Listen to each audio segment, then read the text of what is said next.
फसे जादी हड़ा ही हासिल जुड़ा क्यों हयाती कदहीं विसारे न सजूं ही बेबाक जो भन जो छुड़वा गघरियूं ही बेबाक जो भन जो छुड़वा गघरियूं हयाती कदहीं विसारे न सजूं ही कैंप से जादी हड़ा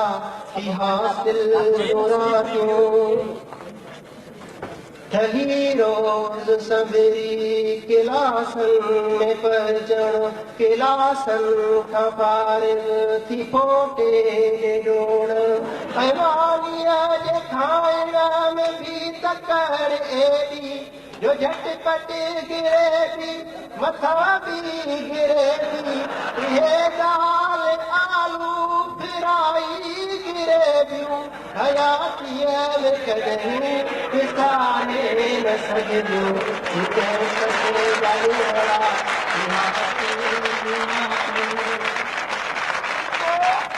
बेबाक जो भन जो छुड़वा गघरियूं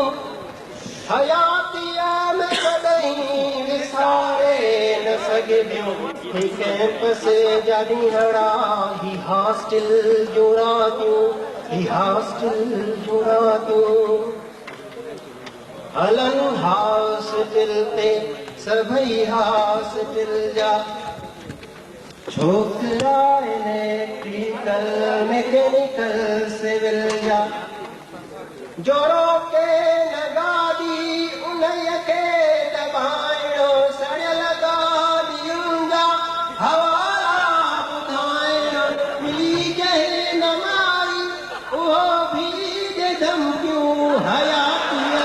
कॾहिं विसारे न सघिबियूं ही कैंप से जादी हड़ा ही हॉस्टल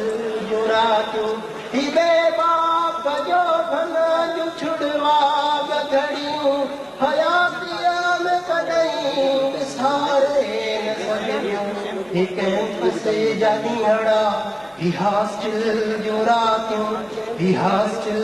जुड़ा क्यों ही एनुअल जे एग्जाम जा पर्चा भयानक ही एनुअल जे एग्जाम जा पर्चा भयानक वया मसवरी आई सपनी अचानक क्लियर करण लाइ भी जेक घुरिजे लिखे को चिठी सो बंदो में घुरिजे बिना कहीं सिफारिश दिनियूं से जे सपनियूं हयातीअ में कॾहिं विसारे न सघिबियूं ही कैंप से जादी हड़ा ही हॉस्टल जुड़ा क्यों ही हॉस्टल जुड़ा क्यों ही हॉस्टल जुड़ा क्यों